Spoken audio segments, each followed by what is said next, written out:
មួយជីវិតប៉ានេះប៉ាហើយនឹងម៉ាក់តែតែចង់ឲ្យកូនមានជីវិតល្អមិនចាំបាច់មានហើយល្បីទេ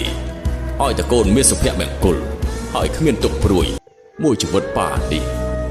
ប៉ាហើយនឹងម៉ាក់តែតែចង់ឲ្យកូនមានជីវិតល្អមិនចាំបាច់មានហើយល្បីទេ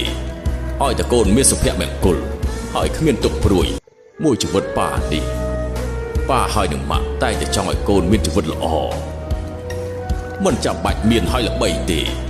ឲ្យតែកូនមានសុភមង្គលហើយគ្មានទុក្ខព្រួយមួយជីវិតប៉ានេះប៉ាហើយនឹងម៉ាក់តែតែចង់ឲ្យកូនមានជីវិតល្អមិនចាំបាច់មានហើយល្បីទេឲ្យតែកូនមានសុភមង្គលហើយគ្មានទុក្ខព្រួយមួយជីវិតប៉ានេះប៉ាហើយនឹងម៉ាក់តែតែចង់ឲ្យកូនមានជីវិតល្អមិនចាំបាច់មានហើយល្បីទេឲ្យតែកូនមានសុភមង្គលហើយគ្មានទុក្ខព្រួយមួយជីវិតប៉ានេះប៉ាហើយនឹងម៉ាក់តែតែចង់ឲ្យកូនមានជីវិតល្អមិនចាំបាច់មានហើយល្បីទេឲ្យតែកូនមានសុភមង្គលហើយគ្មានទុក្ខព្រួយមួយជីវិតប៉ានេះប៉ាហើយនឹងម៉ាក់តែតែចង់ឲ្យកូនមានជីវិតល្អមិនចាំបាច់មានហើយល្បីទេឲ្យតែកូនមានសុភមង្គលហើយគ្មានទុក្ខព្រួយមួយជីវិតប៉ានេះ